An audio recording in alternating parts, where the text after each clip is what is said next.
नमस्कार। इस समय मैं भद्रकाली मंदिर हूँ और आप देख सकते हो कि मेरे सामने मंदिर का आपको भव्य मंदिर का नज़ारा नज़र आएगा। नवरात्रा का आज छठा दिन है और आज माता भद्र काली के मंदिर में मैं आया हूँ। मंदिर से जुड़ा हुआ इतिहास, माता से जुड़ा हुआ इतिहास मैं आपको बताने की कोशिश करूँगा। मैं नवरात्रा के हर दिन एक नए मंदिर में जाके आप लोगों को माता के उस स्वरूप के दर्शन कराने की कोशिश करता हूं और साथ ही माता रानी के उस इतिहास को बताने की कोशिश करूंगा। आज मैं काजीपुरा गांव है, जयपुर ग्रामीण के अंतिम छोर में बसा हुआ ये गांव है और यहाँ पर माता रानी भद्रकाली का मंदिर है। मैं यहाँ पर है जो मंदिर के पुजारी है उनसे बात करने की कोशिश करूँगा और साथ ही यहाँ के श्रद्धालु है वो किस तरह से, क्योंकि नवरात्रा में माता रानी की जो भव्यता है, माता रानी की जो मान्यता है वो बहुत ज़्यादा बढ़ जाती है। यहाँ पर श्रद्धालु है वो आ जाते हैं, बैठते हैं और नवरात्रा में मैं चाहूँगा कि थोड़ा कैमरामैन थोड़ा सामने कर ले। यहाँ आप देख सकते हो कि माता रानी की भव्य मूर्ति या भव्य मंदिर आपको नज़र आएगा। नवरात्रा में जो माता रानी के दर्शन जो करता है उनकी मन्नतें पूरी होती है ऐसा माना जाता है और कहा जाता है कि भद्रकाली के मंदिर में जिसने भी सच्चे मन से अरदास करी है या सच्चे मन से अगर कोई चीज़ मांगा है तो वो पूरा होता है। यहाँ पर माता रानी के इतिहास के बारे में जो पंडित जी है उनसे मैं जानूँगा, साथ ही श्रद्धालुओं से भी बात करूँगा कि माता रानी जो अब तक जो उनकी मन्नतें हैं वो पूरी हुई है और साथ ही नवरात्रा में माता रानी के दर्शन का क्या विशेष। माता रानी के गर्भ में आ गया हूँ और मैं चाहूँगा, मेरे सामने पुजारी जी है और पुजारी जी से मैं बात करने की कोशिश करूँगा। पुजारी जी, नवरात्रा पर भद्रकाली के दर्शन होना अपना आप में कहा जाता है कि एक मन्नतें पूरी होने के समान है। थोड़ा मुझे बताएं कि नवरात्रा में माता रानी का महत्व और माता रानी के दर्शन तो है ही सामने जी। हाँ। क्या जैसे लोगों का या श्रद्धालुओं का कितना बढ़ जाता है नवरात्रा में आना? नवरात्रों में रहती है ज़्यादा भीड़। अच्छा। और ये बन्ना जोशी होते हैं, पारिक बन्ना जोशी, उनकी कुल देवी है।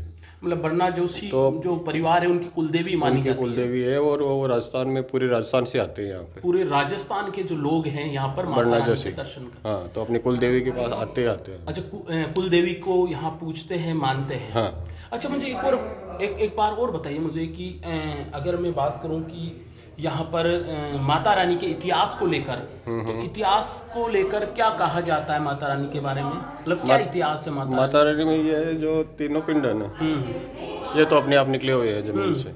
मतलब ये स्वतः ही जमीन से निकले हैं? स्वतः ही निकले हैं। ये मतलब ये जो आप माता रानी में ये अलग अलग माताओं की जो मूर्तियां बनी हुई है और आज विशेष तौर पर सजाया गया है माता रानी को। और ये कहा जाता है कि अपना आप प्रकट हुए हैं।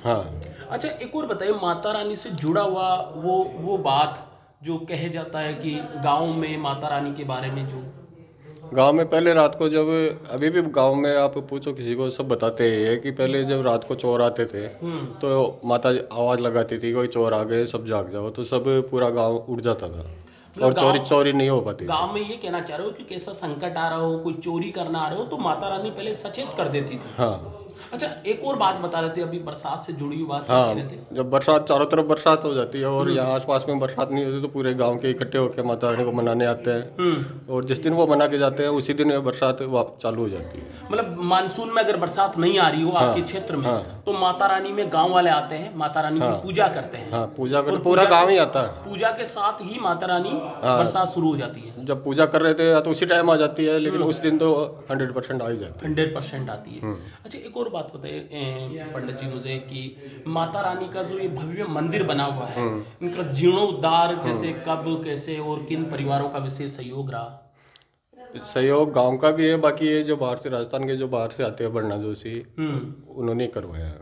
अच्छा, ये बाहर उसमें जो बाहर से आते हैं और गांव का भी है, थोड़ा गांव के लोग भी मदद करते हैं। जैसे मैं देखा अभी ये 2-3 साल में हुआ इतना। जैसे पंडित जी सामने भद्रकाली की भव्य तस्वीर है, जैसे मैं चाहूँगा कि जैसे माँ सरस्वती की भी है और लक्ष्मी जी की भी है। अच्छा, लक्ष्मी जी, भद्रकाली और सरस्वती माँ की मतलब ये मूर्तियाँ स्थापित हुई हैं। अच्छा, दूसरा और बताइए मुझे कि जैसे श्रद्धालु जो है वो इस नवरात्रा में विशेष तौर पर लगभग कितनी संख्या में आते हैं और कितना, जैसे अभी तो कोरोना का तो विशेष ध्यान रखा हाँ होता है, हाँ। तो ज्यादा मेला वेला तो भरता नहीं होगा अभी तो? नहीं, मेला नहीं मिलता। मेला नहीं भरता है। अष्टमी के दिन जो रह जाता है तो अष्टमी के दिन तो करीब करीब सब आ जाते हैं। अच्छा, अष्टमी को तो गांव के कई लोग यहाँ गांव के ना, बाहर के बाहर जो के बन्ना लोग। जोशी है। अच्छा, एक और बताइए कि आपका परिवार लंबे समय से माता रानी की पूजा कर रहे हैं, तो लगभग कितने समय से आपकी पीढ़ियां पूजा कर रही है माता रानी? ये तीसरी पीढ़ी है। तीसरी पीढ़ी लगातार माता रानी। हाँ। माता रानी का इतिहास सैकड़ों वर्ष पुराना है। हाँ, पुराना है। अच्छा, एक मैं देख रहा हूँ माता रानी के सामने एक तलवार रखी हुई है, ये क्या प्रतीक है माता रानी का? ये माता का अस्त्र ही है।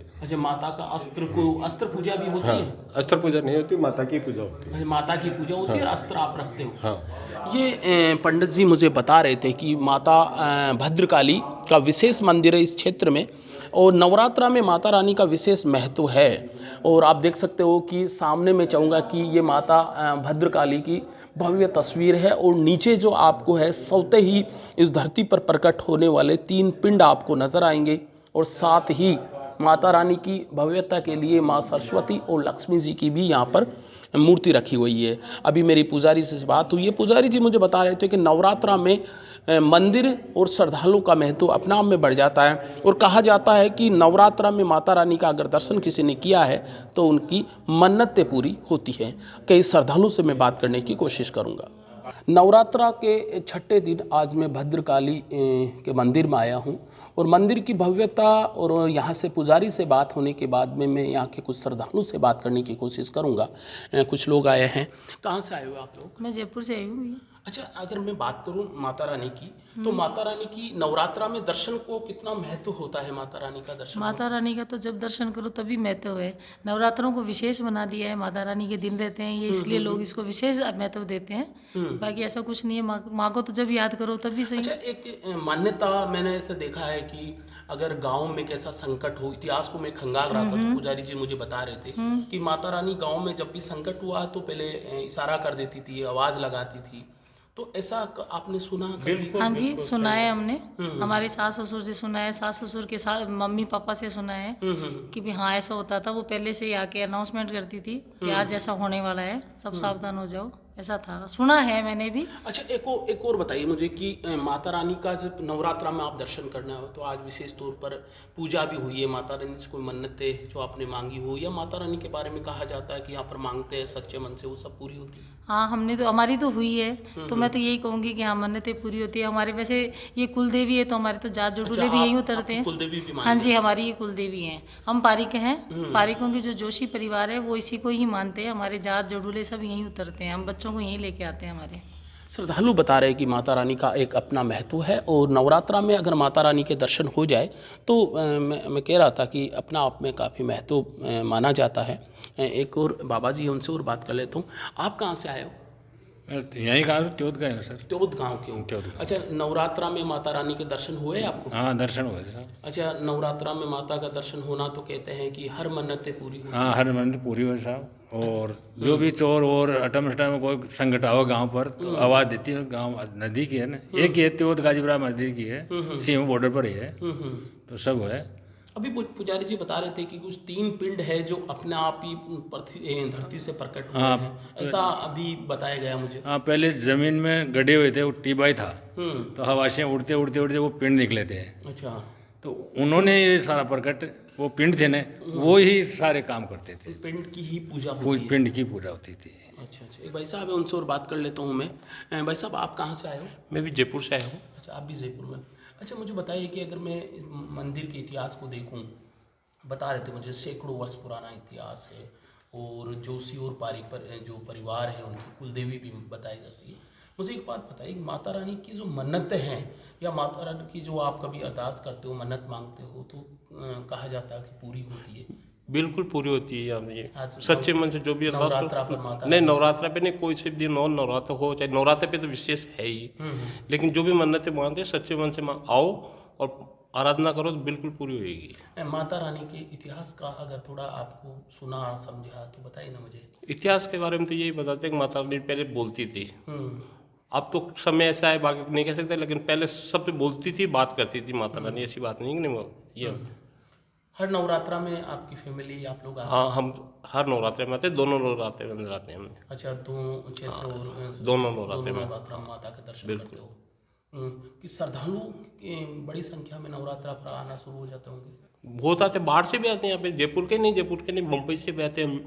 हमने खुद नहीं देखा, मुंबई वगैरह सब जगह से आते हैं यहाँ पे। अभी थोड़ा सा कोरोना का भी असर रहा होगा। हाँ, कोरोना का था क्योंकि इस ही, कोरोना का है।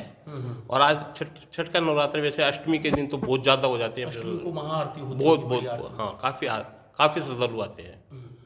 श्रद्धालु जो अभी मुझे बता रहे, जो जयपुर से आए थे परिवार है, माता रानी जो कुलदेवी है उनकी, तो कुलदेवी का दर्शन नवरात्रा में हो जाए तो निश्चित तौर पर है कि कुल जो अपने वंश का, अपने कुल का जो समृद्धि है वो मांगी जाती है। और साथ ही जो स्थानीय लोग हैं वो भी माता रानी के दर्शन के लिए। एक बार भाई साहब इनसे और पूछ लेता हूँ। भाई साहब, आप कहाँ से आए हो? जयपुर से। आप ही जयपुर से? पूरा परिवार आया? नहीं, मैं अकेला ही आया हूँ 9 दिन के लिए। अच्छा, 9 यहाँ दिन पे यहीं रहोगे? घट स्थापना की है अच्छा। और श्राद्धों में ही आ गया था और 9 दिन के लिए अब यहाँ रुका हूँ। 9 दिन आप माता रानी 1 दिन पहले ही आ गया था। 9 दिन तक माता रानी के दर्शन और माता रानी की पूजा का संकल्प लिया। हाँ, जितनी भी जोत होती है वो सभी जोत लेते हैं। अच्छा। सुबह से शाम तक लगभग पूजा में आप खुद शामिल रहते हो? 20-22 जोत होती हैं लगभग। उनमें सभी में शामिल होते हैं। उसमें सभी में घी डालना और माता जी को प्रसाद चढ़ाना। अच्छा, एक बात बताइए, माता रानी का कहते हैं नवरात्रा का महत्व कितना है माता रानी का? नवरात्र का महत्व इतना ज़्यादा बता रहे हैं कि जो हमारे पुरखे हैं, तो हमारे लिए तो माता क्या, हमारे लिए तो कुलदेवी है ये। हमारी घर की एक बड़ी बूढ़ी लेडी है, ऐसे समझते हैं हम तो। और हमारे सभी के पारिकों के घर में एक इसका एक अलग ही कमरा होता है जो रात को बंद किया जाता है। अच्छा, भद्रकाली का। और हमें उस कमरे में से अंदर से जैसे आवाज़ आती रहती है और सुबह उठ के देखते हैं तो उसमें श्रृंगार मिलता है माता रानी का। तो हमें तो बचपन से यही देखा है कि ये प्रत्यक्ष है। घर में अगर कोई चोर वगैरह भी घुस जाता है तो जैसे उसको अंधा कर दिया था, ये मेरे देखा हुआ है, मेरे हाथ का देखा। ऐसा है कि कोई भी बुरी आत्मा आई है तो उसको बड़ा रात को कोई घुस गया तो फिर वो अंधा हो गया और जब वो बाहर निकला तो उसको निकलने का भी रास्ता नहीं मिल रहा। फिर उसको हम लोगों ने पकड़ के बाहर निकाला और फिर वो रास्ते में भी गिरता हुआ गया, गिरता पड़ता गया। ये तो मेरे आत्मा नहीं कह सकते उसको, बुरी नीयत कह सकते हैं। बुरी नीयत वाला कोई व्यक्ति घुसना। मंदिर के पास तो और चूंकि माता का रूप है और हमारी तो कुलदेवी होने के कारण, माँ होने के कारण, आज माता रानी से क्या मन्नत तो मन्नत यही है कि सर्व भवन्ति सुखिनः सर्वे सन्तु निरामया सर्वे भद्राणि पश्यन्तु माँ कश्चित् दुःख भाग् भवेत्। पृथ्वी पे जितने भी लोग हैं वो सभी सुखी रहें और मिलजुल के रहें और आपस में जो बैर भाव वो नहीं रखें। ये इस तरह की। मेरा नाम सुधीर जोशी है, पारिक। अभी मेरी श्रद्धालु सुधीर जोशी से बात हुई है, जो बता रहे थे मुझे कि माता रानी से विशेष नवरात्रा में मन्नतें मांगिए कि देश का हर नागरिक खुश रहे और प्रदेश में जितनी भी जैसे कोरोना संकट आया है और जैसा भी संकट है वो दूर हो। मतलब पूरी खुशहाली की उन्होंने दुआ मांगी, कामना मांगी है। यहाँ पर मैं आपको बता देता हूँ, एक बार चाहूँगा कि चारों तरफ से मंदिर का वो भव्यता मैं आपको दिखाने की कोशिश करूँगा। यहाँ पर श्रद्धालु आते हैं, पहले बाकायदा जो माता रानी के लिए घंटा बजाया जाता है, फिर यहाँ पर घट स्थापना हो सकती है। सामने माता रानी के भव्यता के लिए मंदिर है, शाम को आरती होती है। और जिस तरीके से श्रद्धालु है वो माता रानी के दर्शन के लिए राजस्थान के हर कोने से आते हैं और विशेष तौर पर जोशी पारिक परिवार की एक कुलदेवी मानी जाती है। और भद्रकाली का नवरात्रा में दर्शन होना, मैं दोबारा दोहरा दूँ कि अपना आप में बड़ा महत्व माना जाता है।